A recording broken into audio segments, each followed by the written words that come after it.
and good evening everyone. Shri Gurubhyo Namaha. Hari Om. Ramo Rajamani Sada Vijayate Ramam Ramesham Bhaje Ramena Bihata Nishacharachamu Ramaya Tasmai Namaha. Ramat Nasti Parataram Kinchit Ramasya Dasosmi Aham रामे चित्तकला सदा भवतु मे भो Ram मामुद्धरा. I welcome you all to the inaugural session of the Spoken Sanskrit Workshop. In today's pandemic situation, we're all at home doing household work, learning stotras, studying scriptures. But to truly understand the meaning of our scriptures, it is to be understood in its very own language in which it is written. Yes, I am talking about our Samskrita language. Here is an opportunity to learn and speak Samskrita in 3 months.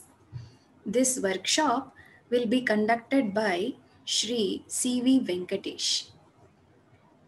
As a custom, we invoke the blessings of Lord Ganesha on this occasion. So, I request Srimati Padma Rajesh to sing a Prarthana song on Lord Ganesha.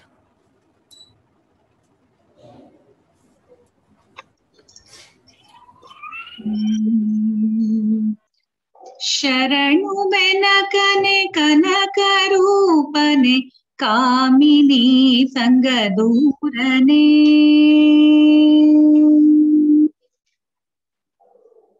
ಶರಣು ಬೆನಕನೆ ಕನಕ ರೂಪನೆ ಕಾಮಿನಿ ಸಂಗದೂರನೆ ಶರಣು ಸಾಂಬನ ಪ್ರೀತಿ ಪಾತ್ರನೆ ಶರಣು ಜನರ ಮಿತ್ರನೆ ಶರಣು ಸಾಂಬನ ಪ್ರೀತಿ ಪುತ್ರನೆ ಶರಣು ಜನರ ಮಿತ್ರನೆ ಶರಣು ಬೆನಕನೆ ಕನಕ ರೂಪನೆ ಕಾಮಿನಿ ಸಂಗದೂರನೆ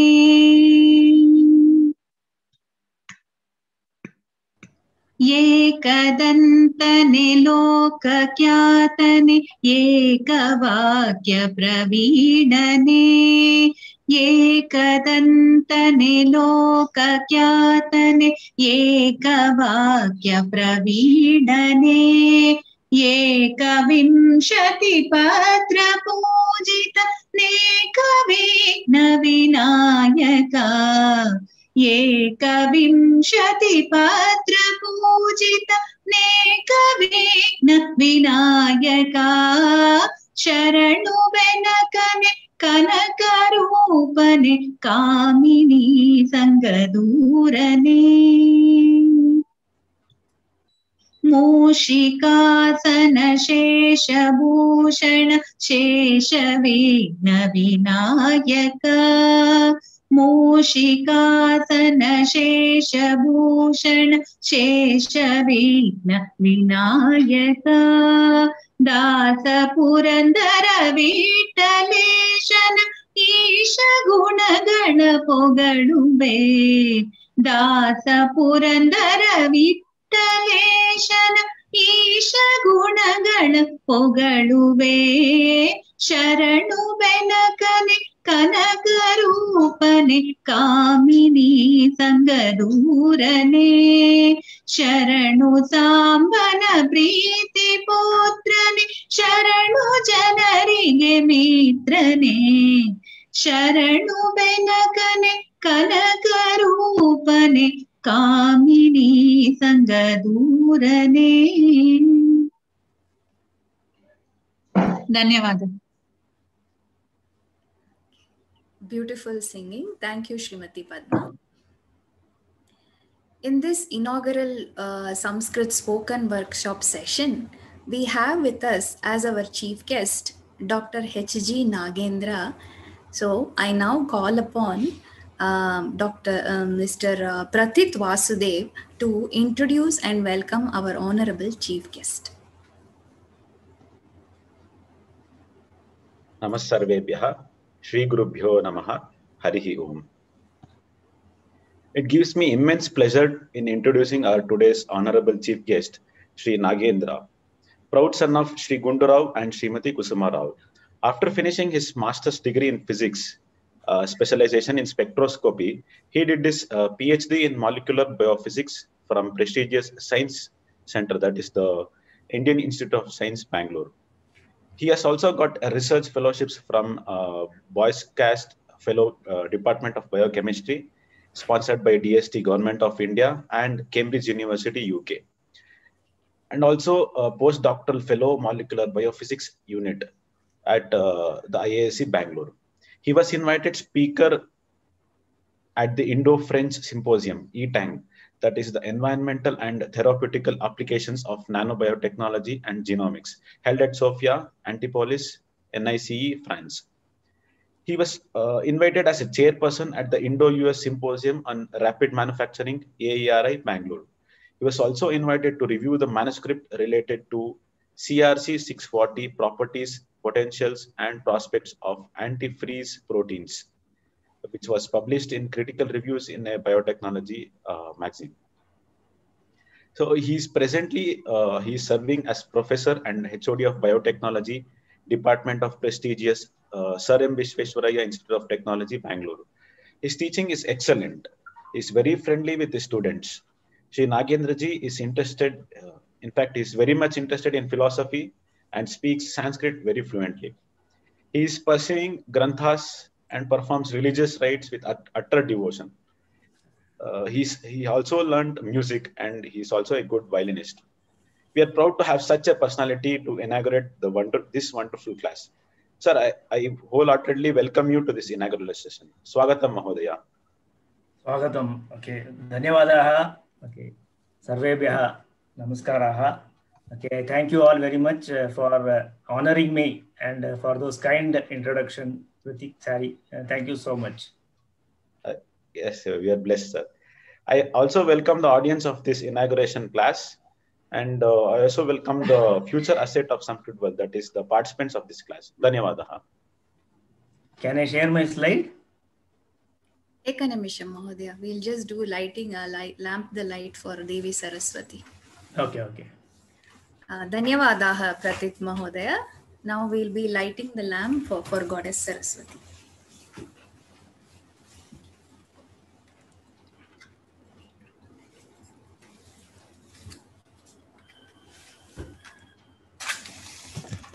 Shubham karoti kalyanam arogyam dhana sampadah shatru buddhi vinashaya Deepam Jyotir Namostute Deepam Jyoti Parabrahma Deepam Jyoti Janardanaha Deepo Bharati Papani Sandhya Deepa Namostute Saraswati Namastubhyam Varade Kamarupini Vidyarambam Karishyami Siddhir Bhavatu Me Sada.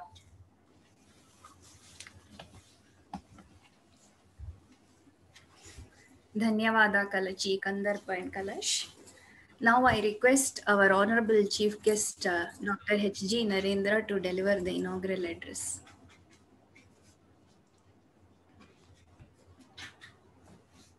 Thank you, madam. Hope all of you can see my slide. Mahodaya, we can see. Okay, fine. Sarvesham Mahajananam Astika Mahajananam Namaskaraha.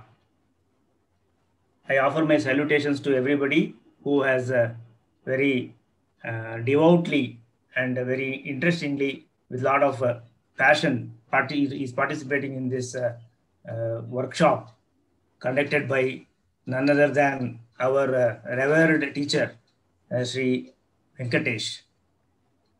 Back in 1992, when I was a student of IISc, Dr. Venkatesh, I want to fondly call him as Dr. Venkatesh because he deserves that much more than most of us. Dr. Venkatesh actually came to IISc and then started this online, this free Sanskrit speaking classes And for the first time, we were all flabbergasted by his wonderful methodology of teaching. And of course, he's such a successful teacher that more than 1,000 such workshops he has conducted till date. And I think we all should join hands and then salute him for his noble contributions to society and then excellent work that he is carrying on. So I am indeed blessed to be amidst this session today.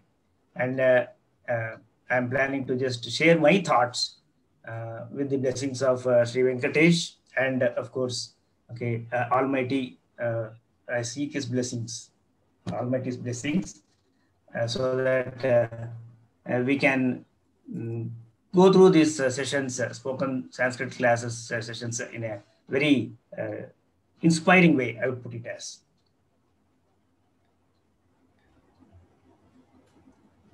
Of course, always we will have to start with some good thoughts. So the thoughts are Asatoma Sadgamaya, Tamosoma Jyotirgamaya, Mrutyorma Amrutam Gamaya, Om Shantihi, Shantihi, Shantihi. So whenever any phrase like this for all aesthetic people and people, okay, who are religiously following culture, tradition with lot of devotion, and of course people who are inquisitive in the current world to know about other traditions and cultures, these sentences or these kinds of verses might be very inspiring, and naturally they want to know, okay, what is this asat, what is it sat, what is this tamas, what is this jyoti, what is this mrityu that people talk about, and amrutam. And of course, why these three words, Shanti, Shanti, Shanti, 2 times? One Shanti would have been sufficed, okay. So these are all natural questions. Anyway, I think Venkatesh will definitely answer or maybe would be much more competent than me to answer all these questions. But the inspiration is that by learning Sanskrit or by getting that fascination towards Sanskrit, we can dig into some of these thoughts. And of course, we have to now offer our sincere praise to Lord Nataraja, okay, who is the embodiment of Gnana Vidya, because he is stepping his feet on Apasmara, the demon who is the Rakshasa, the darkness, and giving all that enlightenment which Panini also talks about in his Ashtadhyayi. So the fundamental questions anybody would ask is, why Sanskrit? How is it relevant in today's life? What is the use of learning? What is it for me? And of course, it's a very, very structured kind of a language. It is so difficult. Should I really learn? Is it not easy to look at translations? Is also some of the basic questions. And naturally, many of them would have also the thoughts that, see, after all, language is for expression. What is so unique about Sanskrit?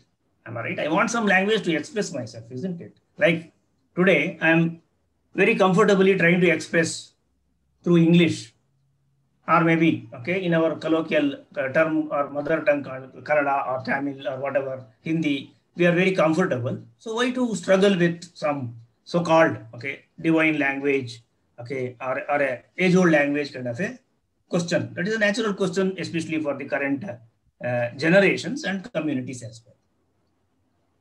So the word Sanskrit itself or Sanskritam itself implies Samyak Kritam,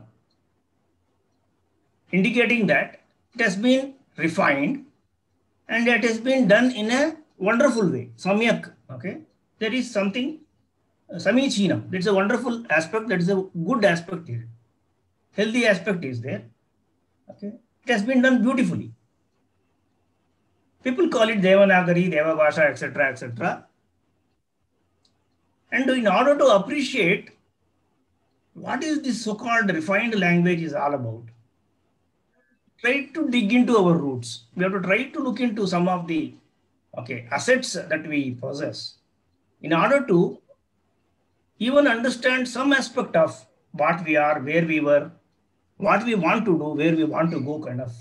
Maybe for some of you philosophical questions, but most of us for at least some of us practical questions. People call it as the oldest language, but yet it is richest. Rich in many aspects. I'll try to share some of the points.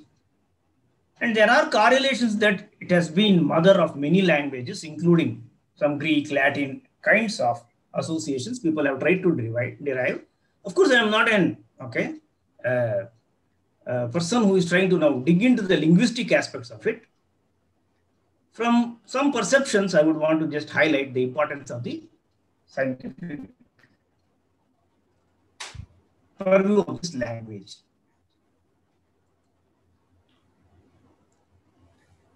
So if I now look into the Constitution of India also, it highlights that it shall be the duty of every citizen of India to value and preserve the rich heritage of our composite culture. That is the Constitution. Okay, Article 51A of the Constitution highlights it. So naturally, if there is something called as rich heritage, we should appreciate it, isn't it? We should know our roots. Nothing wrong in knowing our roots, where we were, where we started. Of course, we have ambitions, we have aspirations. We want to scale the best heights and of course become the most powerful, most developed, the best country in the world. No doubt about it. And what we actually call as Kula Dharma, okay? Both these words are very interesting words in fact, which most of the other languages may not even have equivalents, Kula and Dharma. The richness of our literature comes from, I just flash some of the slides for information purposes. Of course, I am speaking to a lot of elite audience here who are more conversant than me in terms of the knowledge and repository of information that is there in our literature. We talk about the conventional four Vedas, the Yajur, Rig, Sama, and Atharva.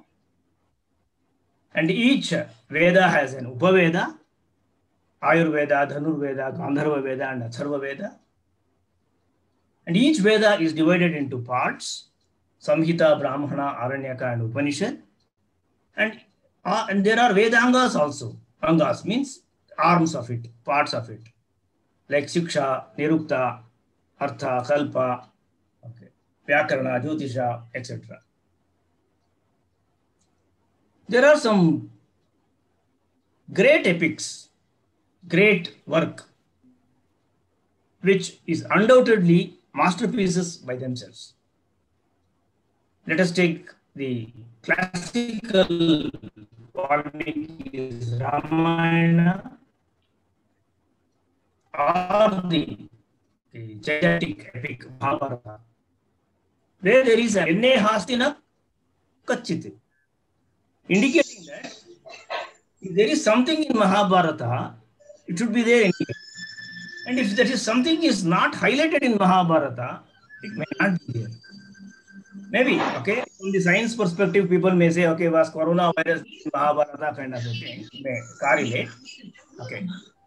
So they may have, okay, all these kinds of interesting allusions or whatever it is.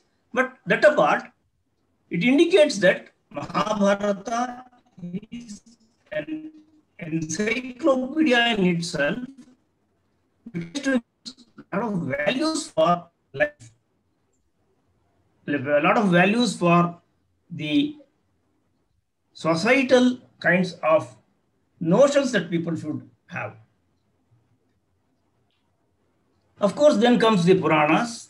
There are lots of debates about, okay, these Puranas also. We'll not dwell into some of them.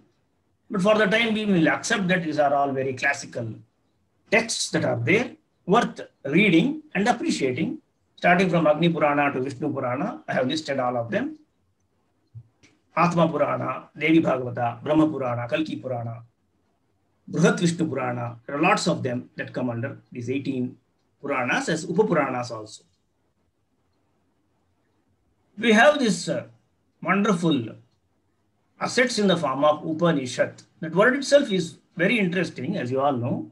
Upa is close, okay, sitting beside the teacher, in front of the teacher, with all humility, and trying to, okay, question him to get the right answers.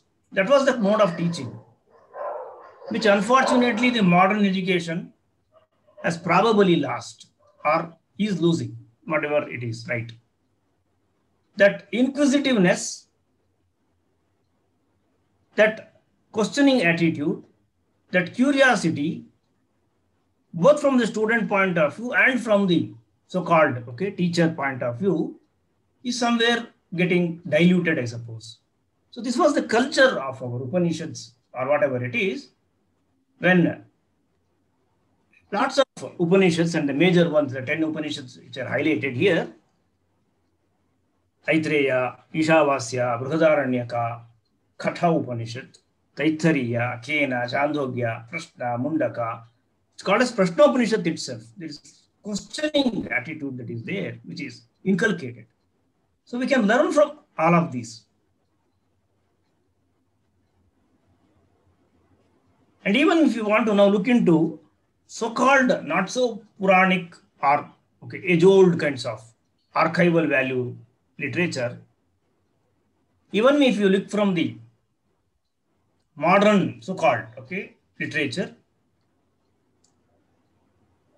Upama Kalidasasya, Bharavehi Artha Gauravam, Pandina Padalalityam, and Magha had all these three qualities. So Kalidasa was the best to give in similes, it seems. So Upama Kalidasasya. It's a sloka which says that Kalidasa was of the greatest poet, was fond of giving similes. Bharavehe Artha Gauravam.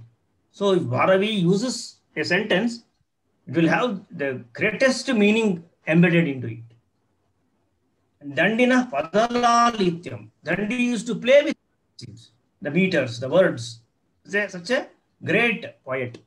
And Magha had all these interesting qualities, all these three qualities. And there is a stamp by Government of India also in honor of. And of course, there are many great people, great saints, Shankaracharya, Madhvacharya, Ramanujacharya, you name them, who have all contributed immensely to the philosophy and the language, the richness of Sanskrit literature as a whole. Probably I am highlighting more about literature, but there are other darshanas also, which tell about how to lead life. Vaisheshika, Nyaya, Yoga, Sankhya, Vedanta, Mimamsa, Shed Darshanas, as people call. And there are correlations, not that people were only worried about, some esoteric, extraterrestrial kinds of undercoats, blissful happiness.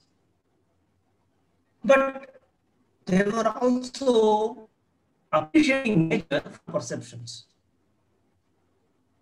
We have Varahamihras, the greatest astronomer, that lot of information that is available about astronomy. Aryabhatiyam by Aryabhata. Leelavati was a great mathematician, that is the work of Bhaskaracharya, mathematician Bhaskaracharya. And Ashtanga Hrudaya by Vagbhata, which talks about lots of herbal medications. And of course, Kautilya Arthashastra, the politics. Vaimanika Arthashastra or Shastra, which talks about aeroplanes and aerodynamics. Bharati Krishna Tirtha's Vedic mathematics. And we have the Charaka Samhita, Sushruta Samhita, which talks about medicaments, health, life. And of course, finally, which is very important, the 8 limbs of yoga of Patanjali, Ashtanga Yoga, where he beautifully illustrates what is life, what is health, what is the objective of human life, etc., etc. Likewise, works are related to humanities also. We are all introduced probably as kids to some of these excellent from Katha Sarit Sagara or Panchatantra and Hitopadesha, where through these cartoon-like pictures or animations,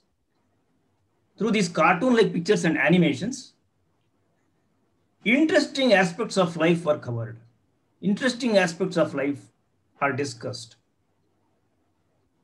And of course, there are interesting stories. Most of you know how Panchatantra, Vishnu Sharma was one of the greatest teacher who taught those dull-headed princes and then made them the best by those kinds of tales and stories. We alluded to Ashtadhyayi of Panini. Here, of course, we should salute Lord Parameshwara and Parvati, because Sanskrit is such a beautiful language where the word has its meaning. That's why we always alluded to Parvati and Parameshwara and mention that Vagartha viva sampruptau, Vagartha pratipathaye, Jagatah pitarau vande, Parvati Parameshwarau. So like Vak and Artha, like word and its meaning, like speech and its meaning, there is intimate relationship between the speech, the word and its meaning. Otherwise, our Guru used to mention that if you utter a word without meaning, then what will people call you? They will call you as nonsense. So it means that you are talking nonsense. So if it is not sense, means there is misuse of that word or misplaced identity of that word. It has not met its artha. Artha means prayojana in Sanskrit. So that vak should have artha means if I utter a word, it should reach its target. So philosophically, in the human body structure also, my philosophical guru used to mention that there are points in the body which we can touch by uttering Sanskrit words in a proper way. Of course, there is a lot of deeper interpretations to all these things. And that is when Panini actually meditated upon Shiva and he came up with these Maheshwara Sutras, he was able to now understand the cosmos. And that is what enabled him actually unfold the whole mystery or write this Ashtadhyayi and then grammatically structure Sanskrit in a wonderful way.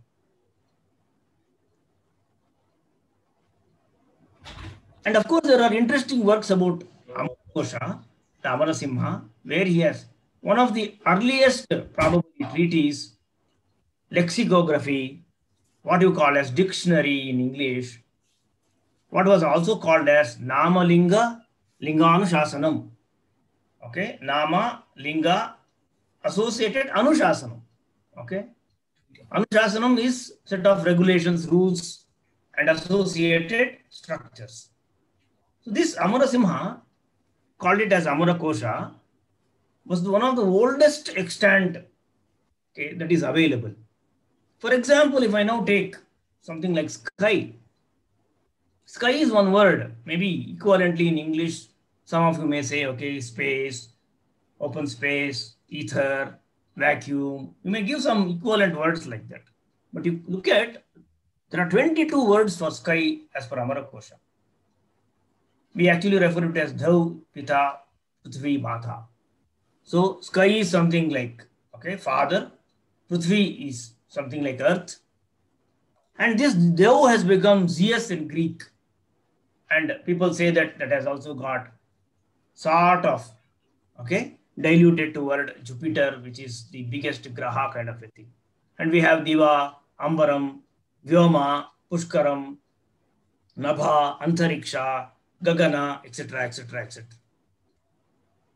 Likewise, there are about 200 synonyms for water. Why I am highlighting this? The richness of our literature is so aghast, so immense, that we can now look at the volume of it, look at the extent of it.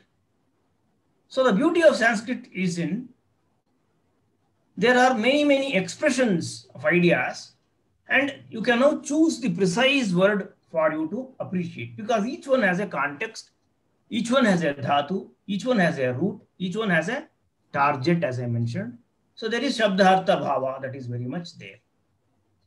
And as we mentioned, there are some of the words which are no equivalent, like Brahma, Atma, Dharma, if you say Satchit, Ananda, whatever it is, they are all experiential terms that actually gives lots of information.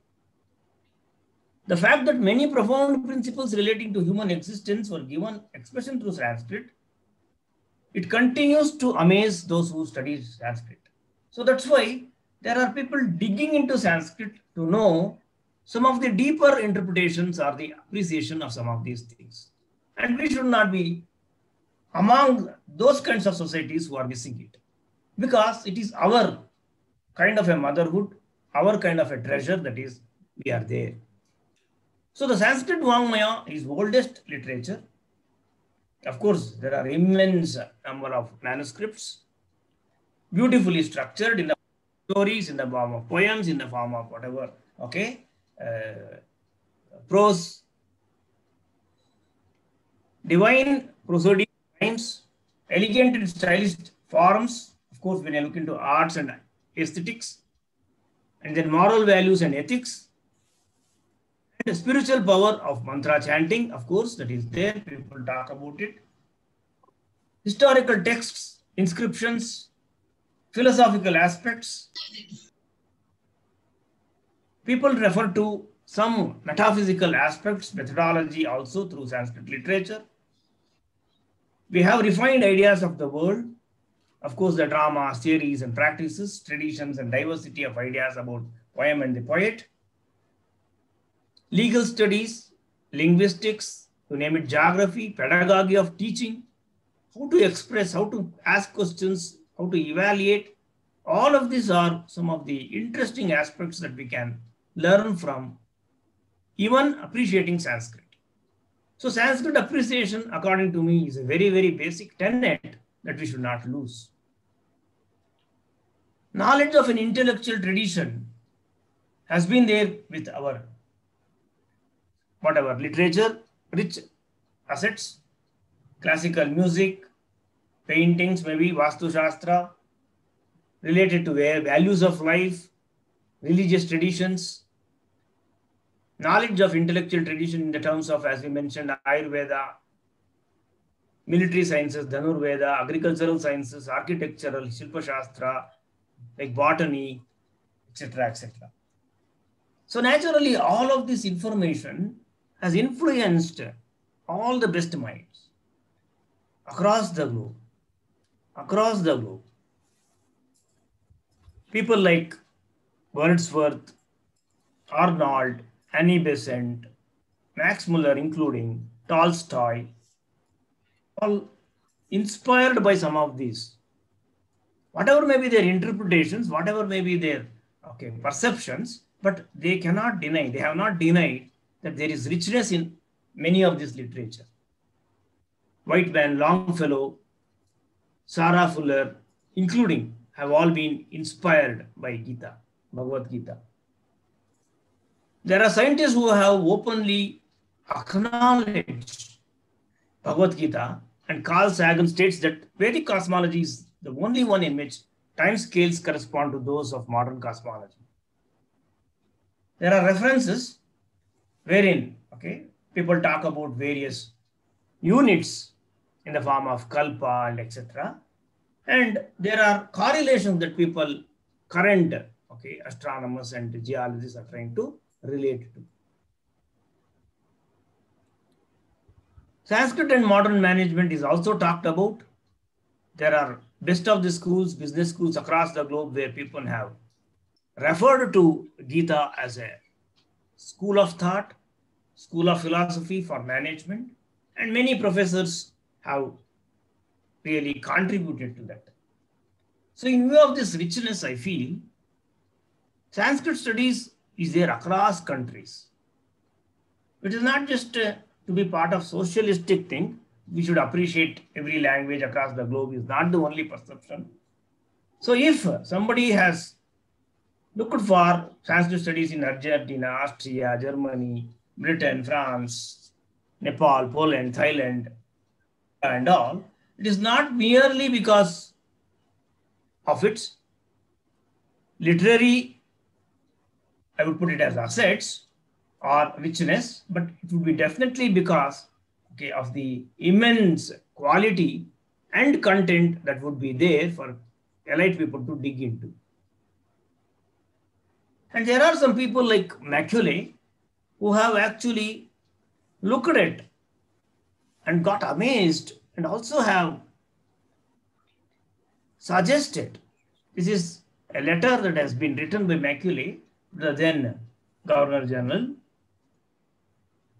I propose that we replace the old traditions or ancient education system of India or culture. For if the Indians think that all that is foreign and English is good and greater than their own, they'll start losing their self-esteem, their native culture, and they'll become what we want them to truly become. Otherwise, they will stand to be a dominated nation because of the high moral values, the richness they imbibe in them. So there has been a systematic degradation that has unwarrantedly happened. Right or wrong, we have nobody to question. But what has happened, now there is time to revisit and then think about it in a bigger and broader perspective. Mahatma Gandhi has also mentioned that I don't want my house to be walled in on all sides and my windows to be stuffed, which is what Vedas also say. Am I right? Let noble thoughts come from all directions. We will be open-minded. That has been our culture. I want the cultures of all lands to be blown about my house as freely as possible. But I refuse to be blown off my feet by any. We should not be losing our ground by accepting everything that is good from all others. We will accept it. We will inculcate it. If it is definitely good, we will appreciate it. We will salute it. But let us not lose ourselves. So the four selves that we are interested in, the rational self, the experimental self, the self-keeping self or awakening self or the feeling self. Emotional maturity is the need of the hour. Very important. Very importantly, emotional maturity is the need of the hour, and the pandemic is teaching all of us that we have to be very, very strong. And that strength, I'm very confident, can be provided by such sessions.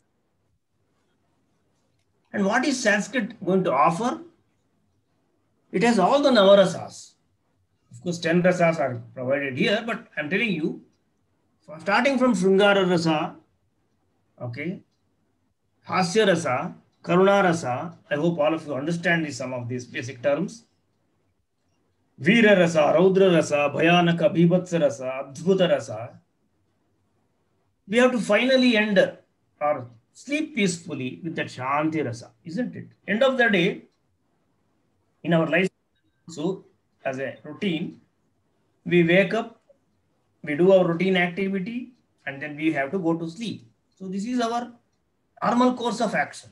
So in any context, according to me, we should be having such a peaceful life that when we go to bed, we should peacefully sleep. And we arise, we should be fully active. So this is what the Trimurti is also in a way advocate. Life is all about evolution and refinement. This is perception I have gained. Some of you may differ. We have to evolve and we have to be definitely refined. Tomorrow should be better than today, is what all of our expectations and aspirations are. We should find a better society. We should find a better lineage. Our children should be better than us. Tomorrow's whatever world should be more comfortable, more happier, more healthier. So Sanskrit offers some of these, according to me, because it's a refined language. So the refinement is there. As we read this literature, the refinement happens. The richness with literature, the experiences, emotions, and the knowledge is filled with that dharma. It's an akshara. It doesn't have that kshara bhava. That vinasha bhava is not there. It is avinashi. So it has all that latent energy in it for us to help get refined. And my guru is always used to say that, you see, this is yoga and this is viyoga. This is bhakti and this is vibhakti. So the Sanskrit is such a beautiful language. It teaches us to be united, to be in unison with nature, to find ourselves and for upliftment. What the end reason being? For a joyous, blissful, happy, successful life. So the whole purpose of this workshop, I am sure, through this workshop, it will be a wonderful session. Believe me, I can still remember those vivid, excellent days of Venkatesh teaching us speaking Sanskrit, spoken Sanskrit classes. Not that we have mastered the language of Sanskrit speaking in the best way, but we will be able to relate now and then to all his beautiful classes. So we'll make it such a lovely game. So if you want to know, appreciate Sanskrit, my humble submission would be, Gnatum Bharata Samskrutim Yadi Manas Tat Samskrutam Sevyatam. Then kindly save. Sevyatam means do service, means also save. Means people say, no, okay, you can save, you can have coffee. Kindly, like we say, we can have coffee. Okay, you can have Samskrutam, you can partake with Samskrutam, you can enjoy Samskrutam if you are interested in Bharata Samskruti. It's a beautiful country with rich traditions, rich culture, rich heritage, richness in all dimensions. Probably we are ignoring it or not caring about it. But we have to revisit them, and for our best utilities, we have to exploit it and then make best use of it. With this small submission or humble words, I would just thank you all for your kind attention. And once again, let yoga and bhakti be there with all of us. Let us learn Sanskrit the best way possible, so that, as this sentence or this verse very rightly says, our culture is that Sarve bhavantu sukhinaha, Sarve santu niramayaha, Sarve bhadrani pashyantu, ma kaschit dukkha bhag bhavet. Let everybody be happy. Let everybody be peaceful. Let everybody look at good things. Bhadrani pashyantu. Let good things happen to them. And let nobody be unhappy. So with these few words, I once again thank the organizers for giving me an opportunity. I am a novice in this domain, but yet they have been very kind to invite me to share my thoughts. I am immensely thankful to all the organizers for providing me an opportunity. I hope I made some sense to this platform. Thank you all very much.